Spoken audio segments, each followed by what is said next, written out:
하나님 말씀입니다. 요한복음 17장 3절 말씀인데요. 함께 읽어보겠습니다.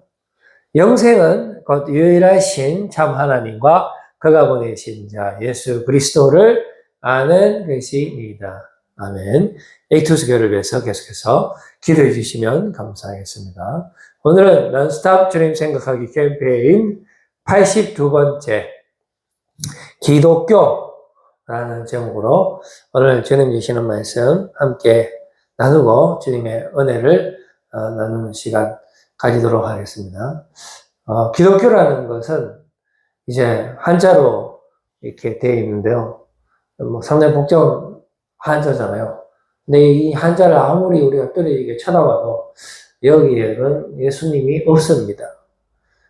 기자는 터기자, 독자는 이 감독할 독자, 교는 이제 가르칠 교가 되는데요.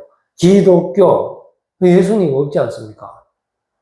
그래서 저는 이게 기독교가 왜 기독교인가 상당히 궁금해서 찾아봤는데요. 이 기독교는 크리스토스죠. 크리스토스, 헬라어로 그리스도. 우리나라 말로, 우리나라는 이제 소리 나는 그대로 한글이 원체 우수하니까 그리스도 비슷하게 왔어요. 크리스토스, 그리스도 비슷하게 왔습니다. 근데 이제 아무래도 아시아권에는 이제 중국의 문화권이 지배력이 강하니까 우리나라도 그 중국을 통해서 이제 성경을 전달받고 선교사님들이 그 루트를 통해서 들어오니까요. 그래서 중국 사람들이 이 크리스토스를 어떻게 표기할까 하다가 음력으로 표현하게 되는 것이죠. 뜻보다도 소리 나는 그대로 한자 중에 비슷하게 소리 나는 거 지리스도, 기리사도 요렇게 됩니다. 그런데 이제 이게 너무 길다 이래 돼갖고 첫 번째 글자하고 마지막 글자 기독 그다음에 이거 교자는 가르칠 교니까 기독교 그렇게 탄생했다라는 사실을 저는 알게 됐습니다. 그런데 이제 우리나라 한글은 상당히 그리스도니까 크리스토스하고 상당히 바로 이렇게 가깝죠. 근데 아무튼 기독교를 이렇게 보면은 여기는 예수님이 없다라는 것입니다. 그런데 그럼에도 불구하고 이 기독교라는 것은 그리스도교의 이제 다른 말이 될 텐데 세계의 3분의 1, 세계의 3분의 1의 사람들이 따르는 그런 종교입니다. 세계 최대의 그 종교죠. 기독교. 그런데 여기에 보면은 서방 기독교가 있고 가톨릭부터 천주교, 개신교 엄청나게 많이 분화되어 있습니다. 그 다음에 동방에도 기독교가 있습니다. 그러다 보니까 세계의 3분의 1이 믿는 그런 종교가 되는 것입니다.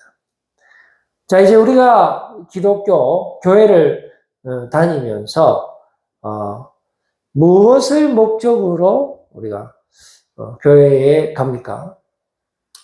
우리가 익투스 교회, 저희 교회 이름이 익투스 교회인데 교회 이름이 상당히 어렵다라고 이제 말씀하시는 분들이 몇 분 있습니다. 상당히 어렵죠. 이게 익투스 발음하기도 어렵고 그런데 이제 이게 익투스라는 것이 물고기라는 뜻을 가지고 있는데요. 그럼 물고기하고 예수님은 무슨 상관인가? 근데 이제 그 당시에 초대교회 당시에 핍박이 심했기 때문에 예수님 믿는 제자들과 그 공동체들이 서로 이제 예수님 믿는 사람이라는 것을 표기하기 위해서 물고기라는 암호를 사용을 하는 거죠. 근데 왜 하필이면 물고기냐?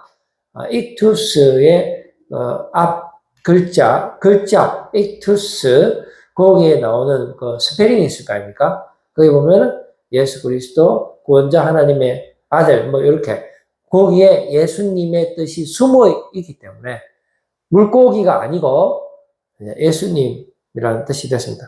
그래서 이제 우리가 저희 교회가 익투스 교회는 정말 하나님만을 만나는 교회, 하나님께 영광을 올려드리는 교회, 그리고 오직 하나님께서 통치하시는 교회, 하나님 뜻만이 나타나는 교회. 그렇죠? 또 우리 익투스 교회를 통해서 정말로 하나님의 나라가 확장되고 하나님의 뜻이 이루어지는 그런 기쁨이 충만한 교회, 이 지역에 정말로 어두운 가운데 있는 주의 백성들을 주님께로 돌아오게 하는 그런 생명의 역사가 나타나는 교회, 오직 주의 능력만이 나타나는 교회를 우리가 만들기 위해서 익투스 교회라고 했습니다. 그래서 우리가 교회에 가면은 많은 활동을 하잖아요. 그런데 그 활동에서 예수님이 핵심 그 역할을 해야 되는데 그렇게 안 되는 부분들이 혹시 있지는 않는지 우리가 한번 돌아보았으면 좋겠습니다. 우리 이제 이게 물고기잖아요. 근데 이제 여기도 보면은 실제로 붕어빵인데 붕어가 안에는 없잖아요. 그래서 우리가 여러 가지 주일에도 사역들이 많고 주중에도 사역이 많지만은 실제로 그 가운데서 예수님께서 우리의 삶을 온전히 주장하시는가? 성령의 충만함으로 실제 우리의 삶에서 부활의 능력이 나타나는가? 이런 부분들을 우리가 점검을 했으면 좋겠습니다. 그래서 이제 역사적 예수에 대한 연구 방향인데요. 이제 사람들이 그러면은 어떻게 하면은 예수님을 찾을 수 있을까? 예수님을 만날 수 있을까? 라는 생각에 여러 가지 방법들을 동원하게 되는 것이죠. 가장 첫 번째로 동원하는 방법이 역사적인 방법이 되겠습니다. 실존한 예수님, 역사적으로 그 방향은 맞죠. 그래서 이제 예수님께서 실제로 우리의 역사 가운데 오셨는데 그 예수님이 어떻게 오셨는지 그런 부분들을 이렇게 찾아보면서 예수님을 만나기를 원하는 것입니다. 그래서 이제 역사적으로 접근을 하게 되는데요. 그런데 문제는 이 복음서가 역사서로 보여지지 않는다라는 게 문제가 되겠습니다. 그러면은 이게 역사긴 역사인데 뭔가 알 수 없는 역사로 기록되어 있다라면은 우리가 이 역사 속에서도 예수님을 발견할 수는 없습니다. 왜 그러냐면 복음서에 나오는 역사들은 대부분 거의 한 반 정도, 50% 정도 육박이 되고 싶은데요. 대부분 다 예수님의 십자가 사건을 그리고 있습니다. 예수님이 예루살렘에 입성하시고 마지막 일주일 그 기간에 있었던 일만을 집중적으로 다루고 있는데 그것만 다루다 보니까 예수님의 유년기나 청소년기나 어떤 예수님의 생김새나 스타일 이런 우리가 일반적으로 생각했을 때의 어떤 정기에 등장하는 그런 요소들이 상당히 많이 누락이 되어 있다라는 것입니다. 그래서 우리가 생각하기에 이거는 역사라고 보기가 힘들다라고 하면서 자연스럽게 예수님을 또 만나지 못하고 예수님에 대한 어떤 신뢰를 가지지 못하는 그러한 결과를 초래하고 말았습니다. 자, 그러면은 신화인가? 이렇게 생각할 수 있죠. 왜 그러냐면 그 성경에는 기적이 많아요. 물 위에도 걷고 그 어떤 뭐 역사적인 기록을 다 빼버리면은 예를 들면 뭐 십자가 부활 이런 거 빼고 예수님 유아기 뭐 이런 거 청소년기는 아예 없고요. 그러면 이제 남아 있는 것들이 보면은 주로 이제 병자 고치고 물 위를 뭐 또 걷고 이런 것들이 있단 말이죠. 그리고 뭐 바다를 막 잠잠게 한다든지, 그러죠. 또 뭐 물고기를 뭐 잡았는데 동전이 나온다든지, 뭐 이런 여러 가지. 그다음에 또 어떤 산에 올라가셨는데 막 변신이 막 되어서 모세와 엘리야가 막 나타나고 뭐 이런 장면들이라든지. 근데 이런 것들은 우리의 그 자연과학적 그 접근법에 의해서 이게 우리에게 쉽사리 다가올 수가 없는 부분들이다 보니까, 그리고 이제 예수님이 하나님의 아들, 신의 아들, 이런 표현들을 많이 쓰다 보니까 그리스에 등장하는 그런 신하들과 비슷한 부분들이 발견이 되고, 또, 그리고, 그래서, 이거는 신화인데? 라고 생각하다 보니까, 신화는 실존의 이야기가 아니잖아요. 우리가 뭐 어떤 신화를 봤을 때, 그게 무슨 뭐 신의 계시라든지, 그렇게 생각하지 않잖아요. 어떤 그리스 신화를 우리가 뭐 신봉을 한다든지, 뭐 어떤 그걸 통해서 실제 있었던 사건이다라고 생각하지 않죠. 그냥 하나의 그 교훈으로 생각하고 말잖아요. 그렇듯이 이 성경을 하나의 신화로 취급을 하다 보니까 당연히 예수님을 만날 수 없게 되는 것입니다. 자, 그러면 또 어떤 사람들은 그거보다 한 걸음 더 나가서 아니다. 이건 신화보다 더 깊이 들어가서 만나게 되는 하나의 장르의 이 신비주의적인 그런 내용을 가지고 있다. 왜 그러냐면은 예수 그리스도께서 하나님의 아들이고 지금 우리 안에 성령의 충만함으로 성령님이 우리와 함께 사시고 그래서 우리 몸이 또한 성전이 되고 그리고 예수님이 우리의 죄를 대속해서 십자가에서 죽으시는데 그때 우리도 같이 예수 그리스도와 연합되어서 죽고 그리고 이제 죽음에서 다시 부활하시는데 그때 우리도 예수 그리스도와 연합되어서 죽음에서 부활한다. 이런 내용들이 바울 서신에 보면은 많이 기록되어 있단 말입니다. 그래서 어떤 신과의 합일, 이런 것들이 있기 때문에 이거는 신비주의다라는 것이죠. 자, 그렇다 보니까 신비를 누가 믿습니까? 그죠? 우리가 저거는 좀 신비적인 거 아닌가 하다 보니까 우리의 일상과는 전혀 상관이 없게 되는 것입니다. 거기에다가 이 성경은 또 묵시문학적인 스타일을 가지고 있습니다. 그러니까 종말론, 아직까지 임하지 않은 마지막에 그렇게 될 것이다라는 미래성의 내용을 가지고 있다 보니까 아직 결론이 나지 않은 거예요. 지금은 우리가 힘들지만 나중에는 주님께서 다시 오실 것이다. 재림하실 것이다. 그리고 그날에 우리 주님께서 심판하실 것이기 때문에 지금 우리가 당하고 있는 이런 고난과 아픔들은 반드시 회복이 될 것이다라고 하면서 그 결론을 뒤로 미루는다라는 것이죠. 그러니까 지금 우리가 살고 있는 거에 있어서는 당장에 어떤 우리에게 주어지는 그런 그 구원의 메시지는 상당히 약화될 수밖에 없다는 것입니다. 그러니까 이러한 신화나 신비나 어떤 묵시 문학적인 이런 요소들은 상당히 독특하지만 또 한편으로는 전혀 독특하지가 않아요. 일단 신화는 그리스 로마 신화에서 상당히 비슷한 요소들을 많이 발견이 되고요. 또 신비는 우리 일상 가운데서도 상당히 신비적인 이 토속적인 신앙에서도 찾아볼 수가 있고요.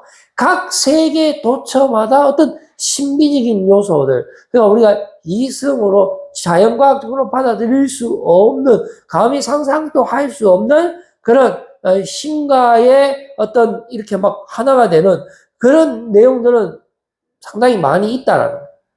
그리고 앞으로 어떻게 될 것이다, 어떤 미래를 막 이야기하는 그런 종말론적인 내용들도 상당히 많기 때문에 그런 요소들을 통해서 신화, 신비, 묵시문화, 그러니까 성경을 그렇게 보는 그런 관점에서는 예수님을 더욱더 만날 수 없게 되는 것입니다.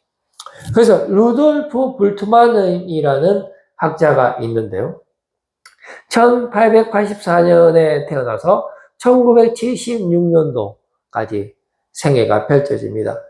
이분이 그러면은, 어떻게 하면은, 이제 우리가 예수님을 만날 수 있을 것인가에 대해서 많은 생각을 했습니다. 역시 목사님 아들이고요. 독일 개신교 신학자고, 성경의 비신화화, 예수 출판을 했고, 또 성경의 그 신화적인 요소들을 이제 재해석하고요. 그리고 성경의 이제 역사적인 관점이 별로 중요하지 않다라고 본 사람이죠. 오직 그 어떤 실존주의적인 해석을 하면서 또 한편으로는 또 나치당에 이렇게 또 가입하는 그런 모습도 보여주고 있습니다. 근데 이분이 한 가장 큰 공헌 중에 하나는 바로 중단 선언인데요. 무엇을 중단을 했냐 하면은 바로 우리가 이때까지 살펴본 것 어떤 역사적으로 예수님을 만나보고자 하는 그런 우리 인간의 노력이라든지 아니면 어떤 신화를 통해서 신비를 통해서 어떤 묵시적인 어떤 종말론적인 그런 내용들을 통해서 우리가 예수님을 찾고자 할 때 그것이 가능하냐라고 물어봤을 때 불가능하다라고 이야기했습니다. 그래서 모든 작업을 중단해야 된다. 이거는 방법론적으로도 그렇고 신학적으로도 그렇고 예수님을 도저히 만날 수가 없다라고 이제 주장을 하게 되는 것입니다. 그러면서 그 핵심 방법으로 비신화화라는 것을 이제 말을 하게 되는데요. 자, 이것은 결국은 우리가 어떻게 하면은 주님을 만날 수 있을 것인가에 대한 이 사람만의 독특한 그런 방법이 되겠습니다. 그것은 뭐냐 하면은 바로 이때까지 우리가 자연과학적 어떤 접근법을 통해서 예수님을 만나려고 수많은 노력을 했는데 못 만나 봤으니까 자, 그럼 어떻게 하면 되겠느냐? 자연과학적 그런 접근법에 부합하지 않는 그 성령의 표현들에 한해서 자, 그러니까 어떤 기적적인 요소라든지 역사적인 표현이라도 어떤 무슨 부활과 관련되거나 십자가에 집중되는 그런 역사, 그러니까 일반적이지 않는 역사 말입니다. 그러니까 자연과학적 태도로 받아들이기에 조금 애매한 그런 역사들에 대한 것, 그리고 기적들, 그리고 신화적인 요소들, 신비적인 성경의 그런 표현들이 많이 있잖아요. 자, 이런 것들에 한해서 이 의미를 재해석해야 된다라고 이야기한 사람입니다, 이 사람이. 그냥 봐서는 눈에 들어오지가 않는다라는 것이. 우리는 믿음으로 그것이 들어오지만, 사실 우리도 믿음을, 예수님을 우리가 만날 수 있는 유일한 길은 믿음인데요. 그 믿음은 선물입니다. 주님께서 우리의 눈을 열어줄 때 우리가 말씀을 통해서 주님을 만나는 거죠. 너무나 선명하게 만나는 거죠. 그게 특별 계시거든요. 우리가 성경을 막 읽는다고 해서 백독을 한다 해서 주님을 만날 수 있는 것이 아닙니다. 우리의 노력으로 만날 수 있는 것이 아니고 성경을 통해서 말씀하시는 하나님을 만날 때 우리가 체험할 때 성령의 충만함을 받을 때 그 성령이 훅 들어오는 거예요. 그래서 우리가 이 재해석을 하는데 그러니까 신화를 비신화, 신화에 약간 물을 타는 거예요. 약간 연하게 하고 조금 풀어 쓰는 거죠. 그런데 이에 비해서 좀 자유롭게 신학을 하는 사람들, 소위 말해서 자유주의 신학자들은 기적이라든지 이상한 역사, 신화, 신비 이런 거는 아예 자연과학적 태도에 적합하지 않기 때문에 아예 삭제를 해버렸다, 이 사람들은. 그러니까 성경을 다 뺀 거예요. 그러니까 남아있는 게 없어. 남아있는 거는 그냥 윤리적인 예수님의 어떤 어로만 남아있는 거예요.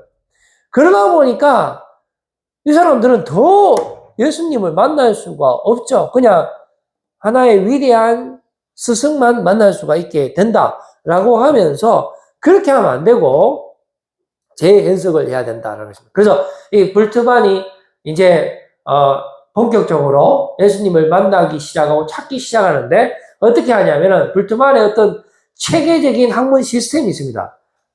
이 3단계로 이루어지는데 먼저 우리 인간을 분석하죠. 현 존재 분석이에요. 우리 인간이 받아들일 수 있는 것. 자, 우리가 뭘 받아들일 수 있습니까? 그러니까 일반적인 역사 정도 받아들일 수 있죠. 기적은 못 봤죠. 신화 못 봤죠. 신비 못 봤는데 그게 우리의 현 존재라는 것입니다. 근데 그렇게 돼서는 안 된다. 그러니까 우리는 성경을 읽을 수 없는 사람들이다라는 것을 먼저 인식을 하는 겁니다. 이걸 하고 그 다음에 이제 성경에 나타나 있는 그런 요소들을 이제 바라봐야 되는데 우리의 상태가 어떻다 하는 것을 인지하고 우리가 먼저 색안경을 끼고 우리가 먼저 어떤 내가 원하는 예수 그리스도를 만나기 위한 질문을 가지고 성경에 접근하는 것이 아니라 우리의 질문 자체가 잘못됐다는 것을 인식을 하고 우리가 깨끗이 비운 다음에 성경에 있는 그대로 받는다라는 것이죠. 성경에서 말하는 것을 그대로 받는 것이 비신화화 작업이 되는 것이죠. 그래서 결과적으로 말씀이 우리 안에 다이렉트로 그대로 임할 수 있도록 말씀의 재해석을 하는 것입니다. 그러니까 이 방법을 피할 수 있는 사람은 아무도 없다. 그래서 지금 현대 신학에서 이 불트만의 장점과 단점이 있지만은 최소한 불트만의 이 시스템을 우리가 피하고 성경을 볼 수는 없다라고 대부분의 학자들은 말을 하고 있는 것입니다. 그래서 이것은 변정법적으로 우리가 성경을 예수님을 만나지 못한 세상의 학문들이 성경을 접할 때는 이러한 가이드가 상당히 도움이 된다라는 것입니다. 우리는 지금 이미 하나님의 선택받은 백성이고 믿음의 선물을 받았기 때문에 굳이 이 과정이 없어도 주의 은혜로 주님의 말씀을 볼 수 있는 눈이 열렸기 때문에 천만다행입니다만은 아직 그 은혜의 체험이 없고 바로 성경을 보는 사람들에게는 이러한 안내사항이 반드시 선행되어야 된다는 것입니다. 그래서 결론은 이 불트만은 그녀를 만나는 곳 100m 전 노래 있죠. 예수님을 만나는 곳 100m 전까지 접근한 사람이다라고 볼 수가 있는 것입니다. 그런데 100m까지 가보니까 아하, 우리는 하나님을 만날 수 없구나. 더 이상 가까이 갈 수 없구나. 우리는 아무것도 할 수 없구나. 오직 믿음으로, 오직 은혜로, 오직 예수로만 우리가 주님의 은혜를 누릴 수가 있구나. 주님이 우리를 만나 주시는구나. 우리가 주님을 만나는 것이 아니었구나라는 것을 깨닫게 된다라는 것입니다. 그래서 성경의 캐리그마라는 이제 표현을 하게 되는데요. 이게 뭐냐면 캐리그마는 이게 설교라는 뜻을 갖고 있어요. 근데 성경은요, 베드로도 적고 사도 요한도 적고 바울도 적고 또 여러 성경의 저자들이 있지만은 그 사람들이 우리에게 설교하는 게 아닙니다.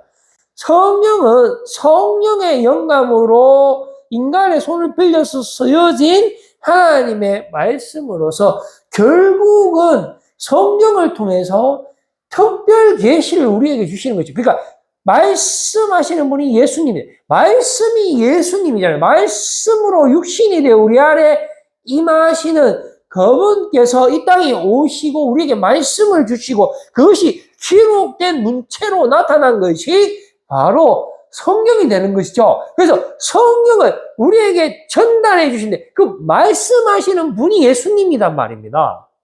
그게 바로 이 캐리그마이기 때문에 우리가 어떤 노력을 통해서도 주님을 만날 수가 없는 거예요. 오히려 더 수렁텅으로, 더 어두운 가운데 갈 뿐이죠. 그러나 그럼에도 불구하고 우리가 정말 난 정말로 주님을 만나고 싶은데요. 이렇게 주님을 만나고 싶습니다라고 하는 자에게 우리 주님께서 역사를 통해서도 또 이상한 역사를 통해서도 때로는 신화와 같은 메시지를 통해서도 때로는 정말로 신비로운 말씀을 통해서도 우리가 무엇을 하든지 간에 주님이 육신을 입고 말씀으로 이 땅에 오시기 때문에 성의 충만함을 우리 안에 역사하시기 때문에 우리가 예수 그리스도의 성전이 되었기 때문에 어떠한 상황 가운데 있다 하더라도 주님께서 우리에게 말씀해 주신다라는 것이죠. 이 특별 계시, 이 눈이 열리면은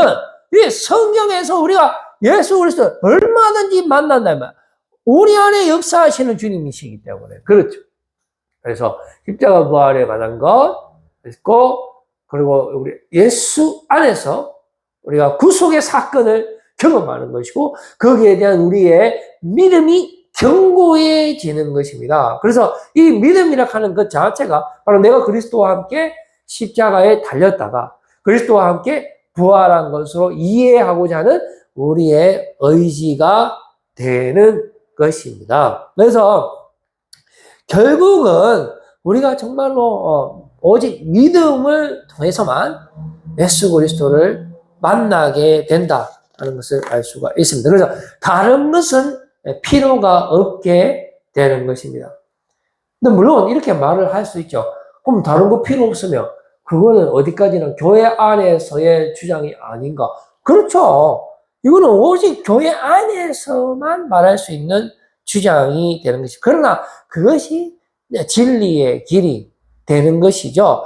그래서 갈라디아서에 보면은 다른 복음은 없다라고 말씀하고 있습니다. 그리고 그리스도를 아는 지식이 가장 고상한 것이라고 말을 하고 있고요. 그리스도 외에 다른 것은 알지 않기로 했다라는 표현. 그리고 십자가의 도가 가장 지혜로운 것이고 나머지는 배설물과 같다라는 것입니다. 그리고 은과 금은 내게 없지만은 예수 그리스도의 이름으로 일어나 걸어나 했을 때에 그 사람이 걷게 되는 그런 역사 기적을 체험하게 되는 것이고요. 그리고 우리가 하나님 앞에서 항상 살아가는 사람, 하나님을 전하지 않을 수가 없는 사람, 사람들의 말을 듣는 것보다 하나님의 말씀에 순종하는 것이 우리가 당연한 것이 되는 삶으로 변화되게 되는 것입니다.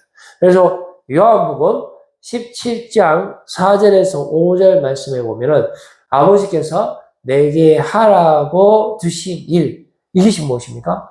이것이 바로 십자가의 죽음을 말하는 거죠. 우리 예수님께서 바로 이 땅에 오셨는데 우리를 위해서 우리의 죄를 사하기 위해서 대신 십자가에 죽으시고 부활하시는 바로 그 일을 하시기 위해서 이 땅에 오셨고 또 내가 이루어 아버지를 이 세상에서 영화롭게 하여 사오니 했으니까 이것은 전적인 하나님의 은혜다라는 것입니다. 100% 하나님께서 우리에게 말씀하시는 것이고 우리가 정말로 자격 없고 죄인 중에 개수지만은 예수 그리스도께서 이 땅에 오심으로 말미암아 또 십자가의 죽으심으로 말미암아 우리의 모든 죄가 사해진다라는 것을 말씀해주고 있습니다. 그래서 5절에 아버지의 창세 전에 내가 아버지와 함께 가졌던 영화로서 지금도 아버지와 함께 나를 영화롭게 하옵소서라고 말씀하여 주시는 것입니다. 그러니까 태초 전부터 있었던 그 하나님의 뜻입니다. 그래서 지금 그 뜻이 온전히 다 이루어진 것입니다. 예수 그리스도를 통해서 그 하나님의 뜻이 이루어지고 하나님께 영광을 올려드리는 그 순간이 바로 예수 그리스도를 통해서 이루어지게 되는 것입니다. 그래서 요한복음 17장 3절 말씀에 보면은 영생이 이루어지는데 그 영생은 곧 유일하신 참 하나님과 그가 보내신 자 예수 그리스도를 아는 것이니다라고 말씀해주고 있는 것입니다. 이제 저는 말씀을 맺으려고 합니다. 영생은 어디에 있습니까? 바로 우리 예수 그리스도 안에 있는 것입니다. 주님께서 이 땅에 오시고 십자가의 대속으로 말미암아 우리가 죄에서 해방된 영원한 생명을 누릴 수 있게 되는 것입니다. 그래서 우리가 어디에서 무엇을 하든지 간에 우리가 어떤 것도 할 수 없고 죄에서 우리가 벗어날 수 없지만 예수님 때문에 이 땅에 오신 예수님 때문에 십자가에서 죽으시고 부활하신 그 예수님 때문에 우리의 모든 삶이 죽음에서 생명으로 변화되는 줄로 여러분들 꼭 믿으시고 승리의 삶을 사시고 그 위대하신 예수 그리스도를 선포하며 세상을 변화시키는 여러분들 다 되시기를 바라겠습니다. 기도하겠습니다.